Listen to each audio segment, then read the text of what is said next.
You know how sometimes after you get into an argument or a confrontation with somebody, you can't help afterwards thinking of all the things you wished you'd said? You run it over and over in your mind, imagining the perfect comeback or the perfect way to have made your point. Well, last night, after the president's big Oval Office speech on the BP oil disaster, I had a version of that experience. I hadn't, of course, been in an argument with the president or anything. I just couldn't stop running tape in my head of what I wish that speech had been like, what I wish he'd said. An Oval Office address is a priceless chance to get the nation to stop what it's doing, to stop every other TV show in the country, to get us all to pay attention all at once to this crisis and to what the president has to say about it. What if he had started off by saying, "Good evening"?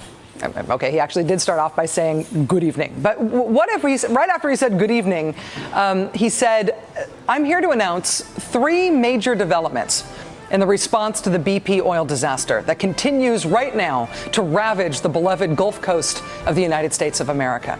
I wish I could tell you that the first development is that BP has capped the well, stopped the leak. They haven't. They can't. They don't know how.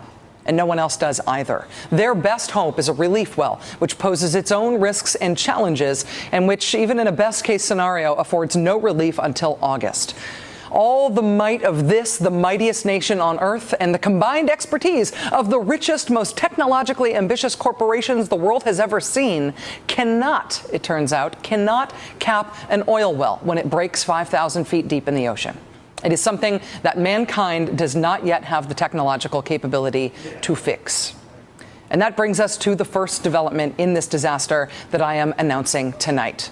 Never again will any company, anyone, be allowed to drill in a location where they are incapable of dealing with the potential consequences of that drilling. When the benefits of drilling accrue to a private company, but the risks of that drilling accrue to we the American people, whose waters and shoreline are savaged when things go wrong, I, as fake president, stand on the side of the American people and say to the industry, from this day forward, if you cannot handle the risk, you no longer will take chances with our fate to reap your rewards. Our nation's regulatory oversight of the oil industry has been a joke in many ways for decades, from the revolving door of industry apparatchiks taking supposed oversight jobs in the government in which they just rubber stamp the desires of the industry to which they were loyal, to energy industry lobbyists themselves being allowed in secret meetings to write our nation's energy policies. In light of the state of the Gulf right now, my fellow Americans, the details of how industry has infiltrated and infected the government that was supposed to be a watchdog protecting the American public from them, those details are enough to turn your stomach. But no detail tells you more about the corroding power of the industry against the interest of the American people than the simple fact that they have been allowed to drill in American waters without being forced to first prove that that drilling is safe. That will never happen again as long as I am fake president. When I announced in March that my administration's energy policy would include expanded offshore drilling, that policy change was predicated on our acceptance of the oil industry's assurances. Our acceptance of their assurances that they knew how to do that kind of drilling safely. They were lying. It cannot be done safely, not when no technology exists to cap a blowout on the seafloor. Offshore drilling will not be expanded in American waters. The moratorium will be held firm and in place unless and until this industry conclusively demonstrates major advances in safety. Oil industry jobs are important, and I will work with industry to mitigate the impact on American families who survive on oil company paychecks.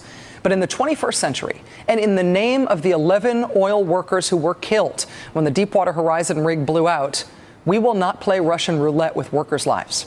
And we will not play Russian roulette with irreversible national environmental disaster for the sake of some short-term income.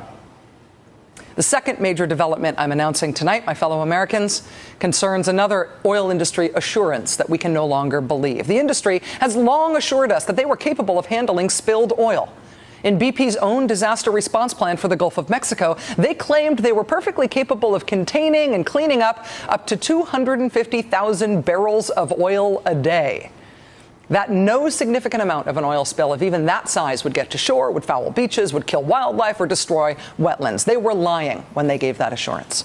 And the industry is lying when it says it takes seriously its responsibilities to contain and clean up disasters that they cause. The same low-tech, ineffective equipment and techniques are being used to respond to this oil disaster today that were used in the 1960s and 70s to respond to spills back then. That's because the industry has not invested in any new containment and cleanup technology in all of these decades, because they haven't cared too much about it as an issue. And it shows.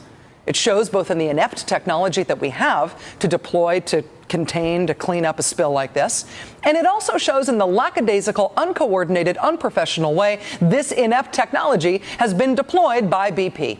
Beaches have been fouled, wetlands have been destroyed, wildlife has been killed that should have been saved. Pensacola Bay in Florida, if properly boomed, should never have been breached by oil. Perdido Pass at Orange Beach, Alabama, should never have been breached by oil. Queen Bess Island, the pelican nesting ground in Barataria Bay in Louisiana, Barataria Bay itself, none of these areas should have been breached by oil, even given the sad state of existing technology to stop it. But the fact that those areas were breached is BP's human error. And tonight, as fake president, I'm announcing a new federal command specifically for containment and cleanup of oil that has already entered the Gulf of Mexico, with a priority on protecting shoreline that can still be saved, shoreline that is vulnerable to oil that has not yet been hit. I've asked the Secretary of State, Hillary Clinton, to assist me in the diplomatic side of this, in soliciting, greenlighting, and expediting all international offers of help from experts in booming and skimming all over the world. We will bring in the best experts and the best equipment from anywhere on Earth to dramatically increase our efforts to get the oil out of the water and off the coast. Oil industry workers are often trained in booming and skimming. I'm hereby directing BP to fund booming and skimming crash academies for all available oil industry personnel anywhere in the world to radically overhaul what has been a haphazard, half-hearted, totally unacceptable protection effort, starting immediately. No expense will be spared and no excuses will be brooked. Even if the oil leak is capped today, the oil in the water will continue to surge toward shore for weeks, if not months. As fake president, I will personally issue a public update on cleanup and containment efforts every single day until this disaster is under control. And finally, the third development I have to announce to you tonight in the response to this oil disaster in the Gulf of Mexico is about how we got here and how that will change. Every president in the modern era has complained that America must get off oil. Richard Nixon, Gerald Ford, Jimmy Carter, Ronald Reagan, George H.W. Bush, Bill Clinton, George W. Bush, and now I, fake President Obama. We have all intoned solemnly that we must get off oil. Now that we have, at the hands of the oil industry, experienced the worst environmental disaster in American history, the time for talk is over.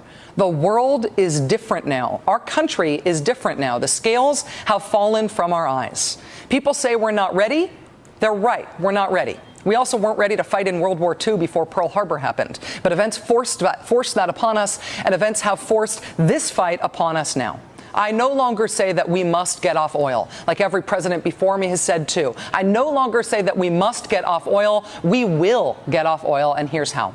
The United States Senate will pass an energy bill this year. The Senate version of the bill will not expand offshore drilling. The earlier targets in that bill for energy efficiency and for renewable energy sources will be doubled or tripled. If senators use the filibuster to stop the bill, we will pass it by reconciliation, which still ensures a majority vote. If there are elements of the bill that cannot procedurally be passed by reconciliation, if those elements can be instituted by executive order, I will institute them by executive order. The political cowardice that has kept politicians from doing right by this country, finally, on energy, finally, standing up to the oil industry, that cowardice has been drowned in oil on Queen Bess Island. There is a new reality in this country that has been forced on us by this disaster.